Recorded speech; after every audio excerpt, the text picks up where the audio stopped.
On commence la lecture de la pièce de théâtre. Premier acte, scène première. Commençons. L'ouverture se fait par un grand assemblage d'instruments.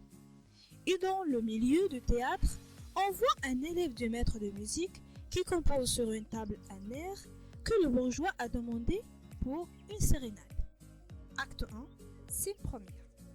Maître de musique, maître à danser, 3 musiciens, 2 violons, 4 danseurs. Maître de musique, parlant à 6 musiciens. Venez, entrez dans cette salle, et vous, reposez là, en attendant qu'ils viennent. Maître à danser, parlons aux danseurs, et vous aussi, de ce côté. Maître de musique à l'élève, est-ce fait? L'élève, oui. Maître de musique, voyons, voilà qui est bien. Maître à danser, est-ce quelque chose de nouveau? Maître de musique, oui, c'est un air pour une sérénade que je lui ai fait composer ici, en attendant que notre homme fût éveillé. Maître à danser, peut-on voir ce que c'est? Maître de musique, vous l'avez entendre avec le dialogue. Quand il viendra, il ne tardera guère. Maître à danser, nos occupations à vous et à moi ne sont pas petites maintenant. Maître de musique, il est vrai, nous avons trouvé ici un homme comme il nous le faut, à tous deux. Ce nous est une douce rente que ce monsieur Jourdain, avec les voisins de noblesse et de galanterie qu'elle est allée se mettre en tête. Et votre danse et ma musique auraient à souhaiter que tout le monde lui ressemblât. Maître à danser? Non, pas entièrement. Et je voudrais pour lui qu'il se connût mieux qu'il ne fait aux choses que nous lui donnons. Maître de musique? Il est vrai qu'il le connaît mal, mais il les paye bien. Et c'est de quoi maintenant nos arts ont plus besoin que de toute autre chose. Maître à danser? Pour moi, je vous l'avoue, je me rappelle un peu de gloire. Les applaudissements me touchent. Et je tiens que dans tous les beaux-arts, c'est un supplice assez fâcheux que de se produire à des sots, que d'essuyer sur des compositions la barbarie d'un stupide. Et il y a plaisir, ne m'en parlez point, à travailler pour des personnes qui soient capables de sentir les délicatesses d'un art, et qui sachent faire un doux accueil aux beautés d'un ouvrage, et par de chatouillantes approbations, vous régalez de votre travail. Oui, la récompense la plus agréable qu'on puisse recevoir des choses qu'on l'on fait, c'est de les voir connus, de les voir caressés, d'un applaudissement qui vous honore. Il n'y a rien, à mon avis, qui nous paye mieux que cela de toutes nos fatigues, et ce sont des douceurs exquises que des louanges éclairées. Maître de musique, j'en demeure d'accord, et je l'écoute comme vous. Il n'y a rien assurément qui chatouille davantage que les applaudissements que vous dites. Mais cet son ne fait pas vivre. Des louanges toutes pures ne mettent point un homme à son aise. Il est fou, mêlé du solide. Et la meilleure façon de louer, c'est de louer avec les mains. C'est un homme à la vérité dont les lumières sont petites, qui parle à tort et à travers de toutes choses, et n'applaudit qu'à contresens. Mais son argent redresse le jugement de son esprit. Elle a du discernement dans sa bourse, ses louanges sont monnaillées, et ce bourgeois ignorant ne vaut mieux, comme vous voyez, que le grand seigneur éclairé qui nous a introduits ici. Maître à danser. Il y a quelque chose de vrai dans ce que vous dites, mais je trouve que vous appuyez un peu trop sur l'argent, Et l'intérêt est quelque chose de si bas qu'il ne faut jamais qu'un honnête homme montre pour lui de l'attachement.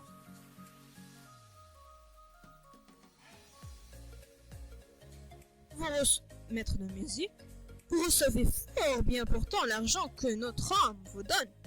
Maître à danser, assurément, mais je n'en fais pas tout mon bonheur, et je voudrais qu'avec son bien, il y ait encore quelques bons goûts des choses. Maître de musique, je le voudrais aussi. C'est à quoi nous travaillons tous deux, autant que nous pouvons. Mais en tout cas, il nous donne moyen de nous faire connaître dans le monde. Il payera pour les autres ce que les autres loueront pour lui. Maître à danser, le voilà qui vient.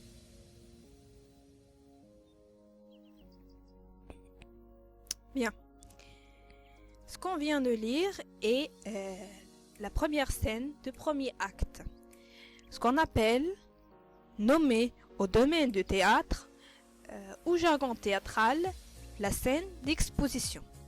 De toute façon, Inch'Allah, on va consacrer toute une séance après cette séance au jargon théâtral. Et on va voir, Inch'Allah, qu'est-ce qu'une scène d'exposition. Bien, pour comprendre un texte, on commence d'ordinaire, on commence normalement par se poser des questions très simples, comme où se passe l'action, quand, qui parle à qui, de quoi, comment et pourquoi. Commençons par où. Où se passe la scène? La scène, selon l'extrait, selon la scène d'exposition, il se passe ou à la maison. Qu'est-ce qu'il indique? Qu'est-ce qu'il le montre? Si on revient au texte, qu'est-ce qu'on va trouver? On va trouver dans le premier paragraphe de la pièce de théâtre, on trouve quoi? Une information sur le lieu. Laquelle? Alors, je lis le paragraphe. L'ouverture se fait par un grand assemblage d'instruments et dans le milieu de théâtre, on voit un élève de maître de musique qui compose sur une table un air que le bourgeois a demandé pour une sérénade. Donc, ils sont dans une maison. Et ce qui le montre le plus, c'est quand, revenons, prenons les textes, ou plutôt la réplique, ou plutôt la phrase dite par un personnage donné qui montre de quoi il s'agit, où on est où. Le maître de musique parlant à ses musiciens. Venez, entrez dans cette salle et vous reposez là, en attendant qu'ils viennent. Donc, vous voyez, le mot salle, une salle, il montre, il dévoile qu'il s'agit d'une maison. De la maison, du bourgeois. Pourquoi? Il repose en attendant qu'ils viennent. Ils viennent, ils renvoient à qui? On va comprendre, on comprend qu'il s'agit du bourgeois. Bien. Vous distinguez deux choses. L'espace scénique et l'espace dramatique. Comme on vient de le voir, on a dans le même texte une référence à la scène. L'espace de la scène bien défini, il est bien défini, où les acteurs jouent le rôle et au lieu imaginaire où se déroule l'action. Il ne faut donc pas confondre entre les deux, espace scénique et espace dramatique. C'est quoi l'espace scénique? L'espace scénique est l'espace que constitue la scène sur laquelle se tient le spectacle avec ses caractéristiques architecturales. Cet espace est fondamental au théâtre. Donc, de quoi? On parle de la scène sur laquelle jouent les comédiens la pièce de théâtre. L'espace dramatique, au contraire, est le lieu imaginaire où se déroule l'action. C'est le lieu de l'histoire, d'accord? De l'intrigue en général. Sa conception influe sur l'aménagement et la décoration de la scène. Donc, l'espace dramatique influe l'espace scénique. Pourquoi? Parce que l'espace dramatique est le premier. Il est le lieu de l'histoire. L'espace scénique est le suivant. On trouve dans l'espace scénique les comédiens, le décor, et ainsi de suite. Passons quand. Alors, on a dit, je répète, pour comprendre un texte, on pose les questions. Où se passe l'action? Quand? Maintenant, quand? Y a-t-il des indications concernant le temps? Oui. Dans cet extrait? Oui. Est-ce qu'on sait à quel moment de la journée on est? On est? Oui. Ah. Lequel? Alors, on va chercher un maître de musique. Parlons à ces musiciens. Venez entrer dans cette salle et vous reposez là en attendant qu'ils viennent. Ok.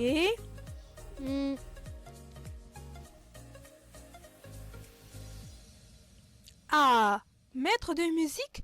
Oui, c'est un air pour une sérénade que je lui ai fait composer ici, en attendant que notre homme fût éveillé. Alors, le verbe éveiller, qu'est-ce qu'il implique?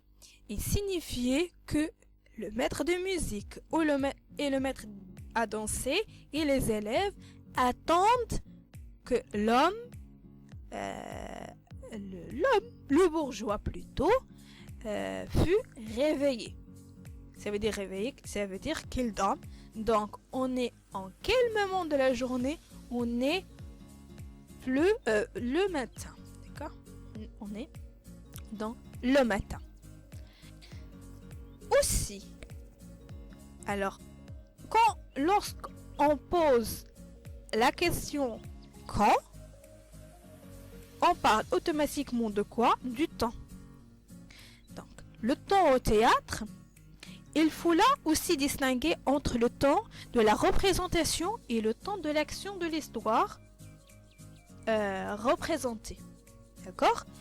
Le temps de la représentation, c'est le temps où les comédiens jouent la pièce de théâtre sur une scène donnée devant un spectateur. Et le temps de l'action, c'est le temps de l'histoire. C'est à l'intérieur d'une pièce de théâtre. Passons à la question qui? Qui sont les personnages en présence? On a le maître à danser, le maître de musique et l'élève. Et aussi, on a les danseurs. Qui sont ceux qui parlent le plus dans le texte? Qui parle le plus, c'est le maître de musique et le maître à danser. L'élève, on trouve quelques répliques, ou plutôt quelques phrases. Passons à la question quoi? Que fait l'élève? Hein? Quand le maître à danser a dit à l'élève, est-ce fait? Qu'est-ce qu'il faisait l'élève? Revenons au premier paragraphe. L'ouverture se fait par un grand assemblage d'instruments. Et dans le milieu du théâtre, on voit un élève de maître de musique qui compose sur une table un air. Donc l'élève, qu'est-ce qu'il faisait? Il composait sur une table un air. Bien. Que font les autres personnages? Le maître à danser, donc le maître de musique, parle et il discute avec le maître à danser. Et le maître de musique parlant à ses musiciens, aussi le maître à danser parlant à ses musiciens, à ses danseurs. Passons à la question pourquoi. Pourquoi tous ces personnages sont-ils là? Ils sont là parce que c'est le bourgeois qui a demandé il a demandé qu'ils viennent pour faire ou chanter une sérénade. Qui attendent-ils? Les personnages attendent qui? Attendons jusqu'à ce qu'il réveille. Attendons notre homme jusqu'à ce qu'il réveille. Voilà, il vient, pardon. Donc, ils attendent qui? Ils attendent un homme. C'est qui cet homme? Selon le premier paragraphe, c'est le bourgeois. Bien. Passons maintenant à la dernière question. Comment les deux maîtres parlent-ils à leurs disciples? Passons maintenant à la dernière question. Comment les deux maîtres parlent-ils à leurs disciples? Donc, revenons au dialogue. Comment le maître à danser et le maître de musique parlent du bourgeois? Comment ils parlent? Comment parlent-ils? Donc, selon le maître de musique et le maître à danser, les deux, ils se moquent de Monsieur Jourdain. Ils savent qu'il ne sait pas bien dans le domaine de l'art. D'accord? Ils se moquent de lui et ils l'exploitent surtout. Pourquoi? Ils viennent pour l'argent, tout simplement. Ils s'en fichent complètement de lui. L'essentiel pour eux, c'est l'argent. Quelle sorte de phrases utilisent-ils? Donc, le maître à danser et le maître de musique, quelle sorte de phrases ils utilisent? Ils utilisent des phrases longues ou des phrases courtes? Ils utilisent des phrases longues. Beaucoup de phrases. Pourquoi des phrases longues et beaucoup de phrases? Pour une simple raison. Parce que ils argumentent. Quand ils parlent, quand ils donnent une idée, ils justifient l'idée. Donc, le dialogue entre les deux personnages est un dialogue, si on veut dire, argumentatif. L'un défend par ses justifications, par ses arguments.